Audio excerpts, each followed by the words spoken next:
कि चौधरी ओम प्रकाश चौटाला की क्षतिपूर्ति कभी पूरी नहीं हो सकती। सच्चाई तो यही है। जो उनके जाने से पार्टी को एक बहुत बड़ा डेंट जो पड़ा है, हम्म, वो कभी पूरा कोई नेता नहीं कर जी सकता। जी।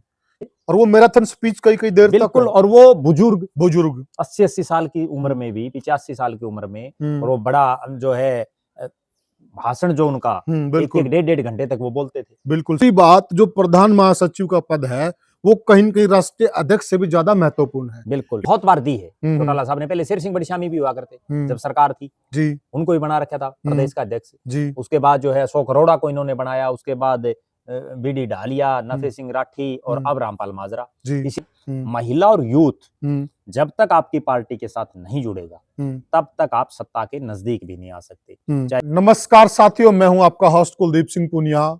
मैं लेके चलता हूं साथियों आपको राजनीति की दुनिया।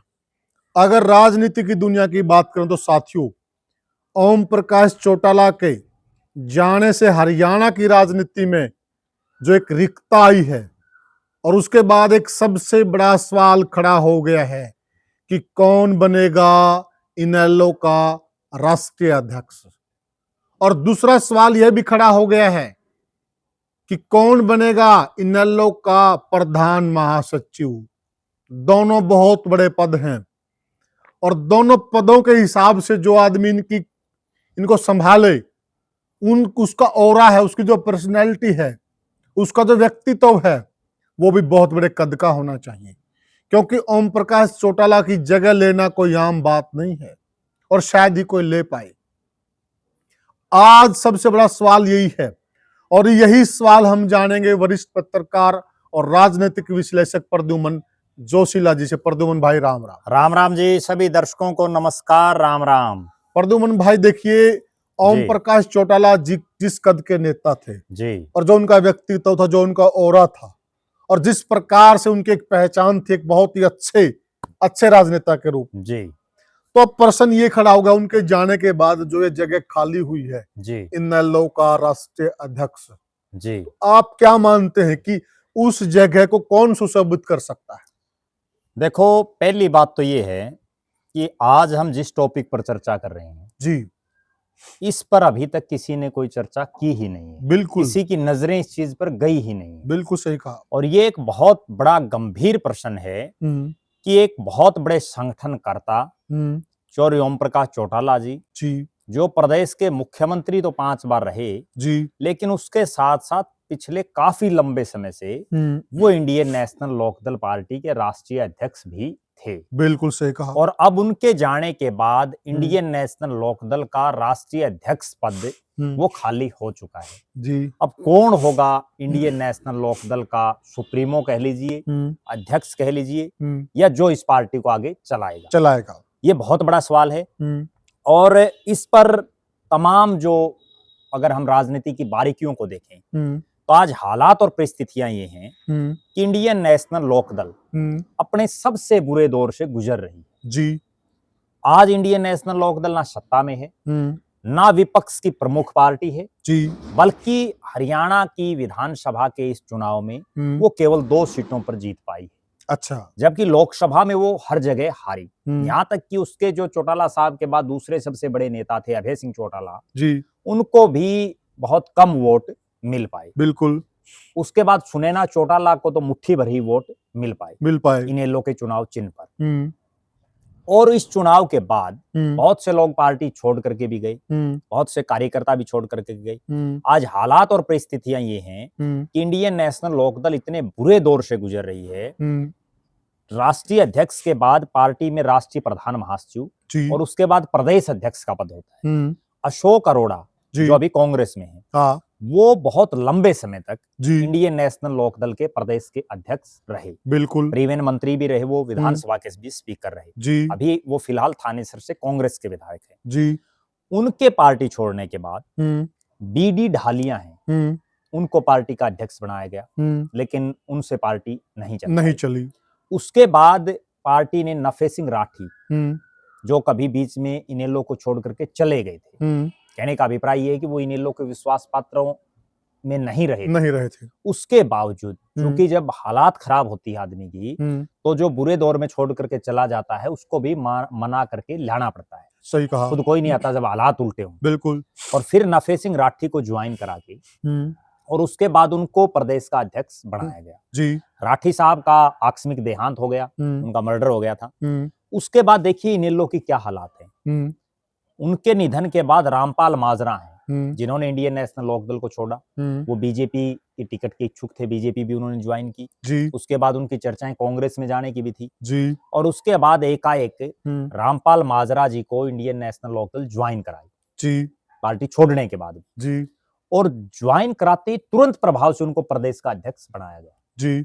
इससे ये समझा जा सकता है कि इंडियन नेशनल लोकदल की कितनी राजनीतिक हैसियत आज के दिन प्रदेश में बची हुई। जी। वरना तो इस पार्टी में ये तो प्रदेश अध्यक्ष है, हल्का प्रधान बनने के लिए भी बहुत लंबी फेरी से हाँ, बिल्कुल सही कहा। आज से 10 साल पहले जब विपक्ष में थी तब भी मैं बता रहा हूँ 2014 से पहले जब इनेलो विपक्ष में थी तो एक हल्का प्रधान बनने के लिए भी 500 लोगों को तेजा खेड़ा फार्म हाउस या सिरसा की चौटाला साहब की कोठी पर लोग ले जाकर के शक्ति प्रदर्शन करते थे। वो दौर हमने खूब देखा है। और आज हालात ये हैं कि इंडियन नेशनल लोकदल में एक दिन पहले आए हुए आदमी को प्रदेश का अध्यक्ष बना दिया जाता है। कहीं ना कहीं ये एक राजनीतिक जो रिक्तता और जो एक कमी आई है उसका ये परिणाम है। अब हम जो मूल जो सवाल है वो ये है कि कौन वो नेता होगा जो चौटाला साहब की तरह पार्टी के संगठन को आगे लीड करेगा, यानी वो पार्टी का राष्ट्रीय अध्यक्ष बनेगा। ठीक है। एक बात तो मैं बिल्कुल क्लियर कर दूं और दर्शक भी इस चीज से सहमत होंगे जी कि चौधरी ओम प्रकाश चौटाला की क्षतिपूर्ति कभी पूरी नहीं हो सकती। सच्चाई तो यही है। जो उनके जाने से पार्टी को एक बहुत बड़ा डेंट जो पड़ा है वो कभी पूरा कोई नेता नहीं कर सकता। क्योंकि जो लौह पुरुष का टैग उनको मिला था, जो लौह पुरुष की उपाधि उनको दी गई थी, वो ऐसे ही नहीं दी गई थी और शायद ही उनके जाने के बाद हरियाणा में कोई ऐसा नेता हो जो लौह पुरुष की उपाधि को पाले। देखो मैं उनकी एक बड़ी गजब बात बताऊं कि वो दिव्यांग होने के बावजूद जितने प्रोग्राम, झलसे, जुलूस, रैलियां वो करते थे एक दिन में किसी भी चुनाव में या बिना चुनाव भी, उतने कोई नेता और कर ही नहीं सकता। और जबकि बाकी तो सारे सही हैं शरीर से, और वो मैराथन स्पीच कई देर बिल्कुल, और वो बुजुर्ग 80 साल की उम्र में भी, 85 साल की उम्र में, और वो बड़ा जो है भाषण जो उनका एक डेढ़ घंटे तक वो बोलते थे। बिल्कुल सही कहा। और एक चीज उनके जो है दिमाग में थी। तो कहीं ना कहीं अब उसकी शून्यता को कौन भर सकता है, उसमें मेरा निजी रूप से ये मानना है क्योंकि ये जो पार्टी है ये ठीक है, भले ही इसमें हम ये कहें कि प्रजातंत्र में जो है हमारे यहाँ सारे फैसले लोकतंत्र से होते हैं, प्रजातंत्र से होते हैं, लेकिन इन क्षेत्रीय दलों में जो एक परिवार के नेता जिसको लीड करते हैं उसमें अक्सर उन्हीं का जो राजनीतिक उत्तराधिकारी होता है उसी को पार्टी की कमान दी जाती है। ठीक है। वो चाहे मुलायम सिंह के बेटे अखिलेश देख लीजिए, प्रकाश सिंह बादल के बेटे सुखबीर सिंह बादल देख लीजिए, फारूक अब्दुल्ला के बेटे उमर अब्दुल्ला देख लीजिए, जो है महबूबा मुफ्ती को देख लीजिए और उसके बाद अगर हम बात करें लालू प्रसाद के बेटे को देख लीजिए तो उद्धव ठाकरे को देख लीजिए। तमाम जो है इनमें चाहे चंद्रबाबू नायडू हो, कोई भी हो, एनीवन, जो राजनीतिक एक परिवार की जो पार्टी है उसमें जो उनकी अगली पीढ़ी या जो उनका अगला राजनीतिक वारिस है वही अक्सर उसका राष्ट्रीय अध्यक्ष बनता है। जहां दो बेटे हो जाएं वहां फिर जो उनमें राजनीतिक रूप से बहुत बार विवाद भी होते हैं आपस में, तो जो ज्यादा पावरफुल हो वो बन जाता है। अब हालात और परिस्थितियां चौटाला साहब के परिवार में ये है कि उनका बड़ा बेटा राजनीतिक रूप से उनसे अलग है, उनकी पार्टी से अलग है, ठीक है। तो लिहाजा वहां केवल एक ही विकल्प है और वो विकल्प अभय सिंह चौटाला है। ठीक है। तो मेरा ऐसा मानना है कि अब जो है इस पार्टी का राष्ट्रीय अध्यक्ष जो अभी तक राष्ट्रीय प्रधान महासचिव के पद पर हैं अभय सिंह चौटाला, उन्हीं को निश्चित रूप से बनाया जाएगा। अच्छा, और तो अब सवाल खड़ा होता है प्रद्युमन भाई, देखिए अगर राष्ट्रीय अध्यक्ष अभय सिंह चौटाला को बना दिया जी तो उसके बाद फिर जो प्रधान महासचिव का पद है वो खाली हो जाता है। बिल्कुल। और दूसरी बात, जो प्रधान महासचिव का पद है वो कहीं न कहीं राष्ट्रीय अध्यक्ष से भी ज्यादा महत्वपूर्ण है। बिल्कुल, क्योंकि मैन कड़ी काम करने की जिम्मेवारी, भाग दौड़ सारी उसी पद पर होती है। बिल्कुल। तो वहां फिर आप किसे मानते हैं कि फलां आदमी इस मामले में फिट हो सकता है? देखो ये निश्चित रूप से जो प्रधान महासचिव का जो पद है वो सबसे महत्वपूर्ण पद है, अध्यक्ष से भी कहीं ज्यादा। बिल्कुल। उसकी अहमियत इसी चीज से पता चलती है कि जब ओम प्रकाश चौटाला जी राष्ट्रीय अध्यक्ष थे तो अजय सिंह चौटाला को राष्ट्रीय प्रधान महासचिव बनाया गया था। उसके बाद अभय सिंह चौटाला को बनाया गया। पहले उनको प्रदेश का प्रधान महासचिव बनाया गया, फिर उनको राष्ट्रीय प्रधान महासचिव बनाया गया। इसी तरह से अगर महिला विंग की बात करें तो जींद से जो है जो सुमित्रा देवी है उनको प्रदेश का अध्यक्ष बनाया हुआ इंडियन नेशनल लोकदल ने। ठीक है। जबकि जो प्रधान महासचिव है वो पद उन्होंने अपने घर की ही जो उनकी बहू है सुनैना चौटाला उनको उन्होंने बनाया हुआ है। लेकिन इसमें देखिए इसी तरह से जेजेपी में थोड़ा सा बीच में यहीं इस पे थोड़ा प्रकाश डालते हैं। जी, सुनैना जी को बनाया हुआ, सुनैना जी हमारे लोकसभा हिसार से चुनाव लड़ी थी, दौलतपुर गांव की बेटी है, हमने बखूबी देखा, बड़ी मेहनत की उन्होंने, कोई दो राय नहीं, परंतु पद के हिसाब से जो कद होना चाहिए वो कद अभी तक सुनैना का नहीं बना है जी, इसमें भी कोई दो राय नहीं। देखो इसमें कारण ये है कि जो महिलाएं हैं वो वर्तमान में बहुत कम संख्या में इंडियन नेशनल लोकदल के साथ हैं, चाहे वो महिला नेत्रियों की बात हो जी, चाहे वो महिला कार्यकर्ताओं की बात हो जी। एक वो समय था, हाँ। ये वो इंडियन नेशनल लोकदल है जिसने प्रोफेसर कैलाशो सैनी जो एक महिला हैं उनको कुरुक्षेत्र से 2 बार सांसद बनाया। ये वो इंडियन नेशनल लोकदल है। वो बात मैं बताता हूँ, हाँ। महिलाओं के लिए इन्होंने क्या किया, इन्होंने ओम प्रकाश चौटाला और उनकी पार्टी ने महिलाओं को राजनीतिक भागीदारी देने के लिए क्या क्या किया। प्रोफेसर कैलाशो सैनी को कुरुक्षेत्र से 2 बार चुनाव लड़ा और दोनों बार एमपी बनाया। हिसार की रहने वाली श्रीमती सावित्री महाजन जिनका राजनीति से कोई खुद का लेना देना नहीं था, ठीक उनके पति मंत्री रहे थे और वो स्वर्गवासी भी हो गए थे, उन सुमित्रा महाजन को घर बैठे बैठे देश की सबसे बड़ी पंचायत संसद में राज्यसभा का सदस्य बनाया। ठीक बात है। ये वो इंडियन नेशनल लोकदल, वो ओम प्रकाश चौटाला की पार्टी है जी। लेकिन अब जब हालात ये बदली कि 2 हिस्सों में पार्टी बट गई और जो महिलाओं की जो कमांड पिछले कई सालों से जब इनेलो में कहीं ना कहीं नैना चौटाला जो विधायक बन गई थी डबवाड़ी से 2014 में इंडियन नेशनल लोकदल की टिकट पर, तो वो महिलाओं को लीड करना उन्होंने शुरू कर दिया था जी। और जब पार्टी का विघटन हुआ तो वो जेजेपी में चली गई, लिहाजा जो महिला वर्ग था, महिला की प्रदेश अध्यक्ष भी उनके साथ चली गई थी, ठीक है, बहुत सी जिला प्रधान चली गई थी, बिल्कुल, तो वो तमाम जो है जेजेपी में, जो बड़ा कैडर था उधर बड़ा कैडर वहां चला गया था। इसीलिए तो अब हालात ये है कि जिनको महिला का प्रदेश का अध्यक्ष बनाया हुआ ना, जींद से जो आती हैं सुमित्रा जी, उनका तो उनके विधानसभा और उनके जिले में ही कोई खास बहुत बड़ा नाम नहीं है, बिल्कुल राजनीतिक रूप से लोग उनको इतना जानते भी नहीं, लेकिन ये केवल मजबूरी, क्योंकि और कोई विकल्प नहीं है। तो विकल्प अगर सुनैना चौटाला को ही बना देंगे तो फिर वो ये हो जाएगा कि जो है सारे पद इन्होंने अपने घर में रख लिए। क्यों? तो विकल्प फिर आप बताइए ना, मजबूत विकल्प।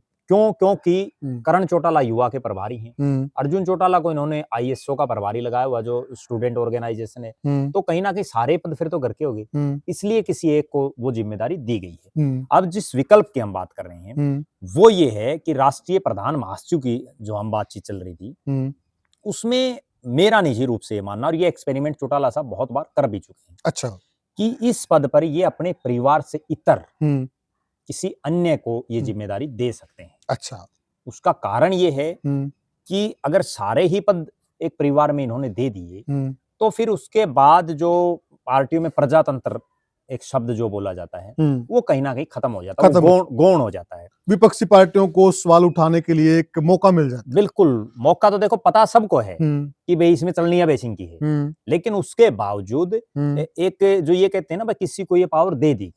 अब जैसे रामपाल माजरा को प्रदेश का अध्यक्ष बनाया हुआ है, वो केवल इसलिए बनाया हुआ है कि परिवार से इतर हम किसी अन्य को ये जिम्मेदारी दें, और वो बहुत बार दी है। चौटाला साहब ने पहले शेर सिंह बड़शामी भी हुआ करते जब सरकार थी जी, उनको ही बना रखा था प्रदेश का अध्यक्ष जी। उसके बाद जो है अशोक अरोड़ा को इन्होंने बनाया, उसके बाद बीडी ढालिया, नफे सिंह राठी और अब रामपाल माजरा।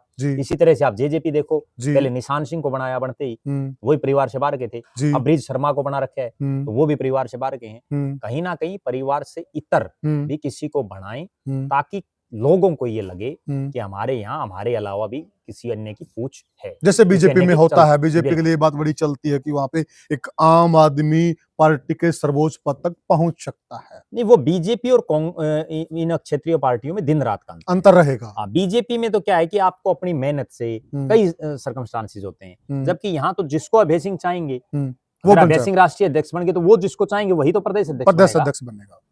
ये बात है। अच्छा, जबकि यहाँ कई बार चेंजेस हो जाते हैं। अच्छा, तो और क्या लगता है कि देखिए जो पार्टी में लौह पुरुष के जाने के बाद एक पार्टी को डेंट तो पड़ना स्वाभाविक है, बिल्कुल, इसमें कोई दो राय नहीं, बिल्कुल, लेकिन लौह पुरुष के जाने के बाद पार्टी उन्नति करे, तरक्की करे, तो क्या इनको मूलचूल जो इनको करने चाहिए परिवर्तन पार्टी के अंदर, देखो वो क्या क्या हो सकते हैं? सबसे मेन फोकस जो इनको रखना चाहिए वो रखना चाहिए यूथ पर, अच्छा, युवाओं पर, क्योंकि इंडियन नेशनल लोकदल में ना तो ओम प्रकाश चौटाला जी युवाओं में अपनी कोई पकड़ बना पाए, ठीक है। अब जो अभय सिंह चौटाला जब सर्वे सर्वा बने वो भी कोई पकड़ नहीं बना पाए। यही कारण रहा कि प्रदेश में जो इनका यूथ जो सपोर्टर था वो बहुत बड़े स्तर पर दुष्यंत चौटाला के साथ लग गया। और वो यूथ केवल और केवल, अब भी मैं ये बड़ी बात बता रहा हूं कि अभय सिंह के उससे भी वो यूथ नहीं आएगा, बल्कि उसके लिए इनको आदित्य देवीलाल, करण और अर्जुन चौटाला, इन तीनों को आगे करके और उस यूथ को अपने साथ जोड़ना चाहिए। दूसरा, इनको सुनैना चौटाला को, चूंकि वो पूरी तरह से राजनीति में आ चुकी हैं, लोकसभा का भी उन्होंने लड़ा, विधानसभा की, वरना एक और गजब बात बताऊं, 2014 से पहले चौधरी देवीलाल का परिवार हरियाणा का वो राजनीतिक परिवार था जिसने अपनी महिलाओं को राजनीति में आगे नहीं किया था। जबकि बाकी जो परिवार थे, चौधरी बंसीलाल के परिवार से किरण चौधरी राजनीति में थी, चौधरी भजनलाल के परिवार से जसमा देवी विधायक बन चुकी थी, ठीक है, और चौधरी भूपेंद्र सिंह हुड्डा के परिवार से आशा हुड्डा भले ही कुछ ना बनी हो, लेकिन वो एक पावरफुल थी। जबकि चौटाला साहब का जो परिवार था, चौधरी देवीलाल का परिवार था, उनकी तो जो महिलाएं थी, उनके तो लोगों को नाम तक भी नहीं पता थे, उनका ये तक नहीं पता था कि ये कौन है, क्या है। बिल्कुल, लेकिन ऐसी बातें चलती थी भाई, ये लोग महिलाओं को आगे नहीं निकल। बिल्कुल, पहली बार जेल में जाने के बाद अजय सिंह और चौटाला साहब के, नैना चौटाला इस परिवार से पहला चुनाव वो लड़ी, ठीक है, और पहला चुनाव लड़ने के बाद वो विधायक बनी, और वही इस पार्टी का, चौटाला साहब का सबसे गलत फैसला मैं मानता हूं, क्योंकि उसके बाद ही ये पार्टी दो धड़ों में बंटना शुरू हो गई थी। अब जो बात है कि महिलाओं में कौन, अब इसमें यूथ के अलावा उनको महिलाओं को अपने साथ जोड़ने के लिए सुनैना चौटाला को पूरी तरह से पावर दे देनी चाहिए, क्योंकि कांता जो चौटाला है ना, जो अभय सिंह चौटाला की धर्मपत्नी है, उन्होंने जिला परिषद का चुनाव लड़ा आदित्य देवीलाल के मुकाबले, और वो चुनाव हार गई थी। उसके अलावा उन्होंने कोई और चुनाव लड़ा नहीं, तो वो नहीं लगता कि राजनीति में इतनी कामयाब हैं।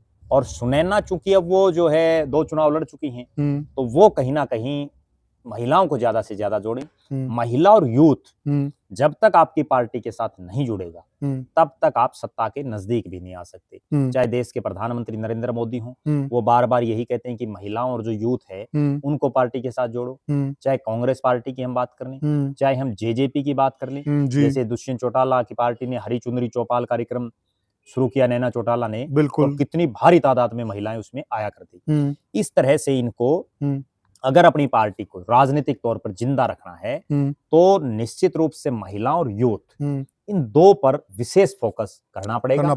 और इन दो पर फोकस करने के लिए इनको आदित्य देवीलाल, करण और अर्जुन चौटाला और सुनैना चौटाला, इनको विशेष जिम्मेदारियां दे करके, क्योंकि अब चौटाला साहब का इनके जो सिर पर हाथ होता था वो रहा नहीं, अब इनको खुद को मेहनत करनी पड़ेगी, तभी इनकी बात बढ़ पाएगी। और जहां तक बात जो राष्ट्रीय प्रधान महासचिव की है, उसमें चूंकि परिवार की बजाय किसी अन्य नेता को किसको बनाए, उसमें अभी फिलहाल आज के दिन कोई इतना मजबूत चेहरा दिखाई दे नहीं रहा। अब समय के साथ साथ कौन इस तरह का नेता उभर करके आता है, उस पर जो है हम अगले किसी एक वीडियो में चर्चा करेंगे। अभी तो आज के दिन कोई ऐसा दिखाई दे नहीं रहा जी। तो साथियों, ये हमने चर्चा की कि लौह पुरुष के जाने के बाद इस पार्टी को अगर सही रूप से चलाना है तो इसमें क्या क्या परिवर्तन किए जा सकते हैं, और किस प्रकार से पार्टी को आगे बढ़ाया जा सकता है, और कौन बनेगा इस पार्टी का राष्ट्रीय अध्यक्ष। तो साथियों, आपको क्या लगता है? आप भी कमेंट सेक्शन में हमें बताइए कि इस पद को कौन अच्छे से संभाल सकता है, और वीडियो को ज्यादा शेयर कीजिए और चैनल को सब्सक्राइब कीजिए। साथियों, फिर मिलेंगे किसी और वीडियो में, तब तक के लिए साथियों राम राम।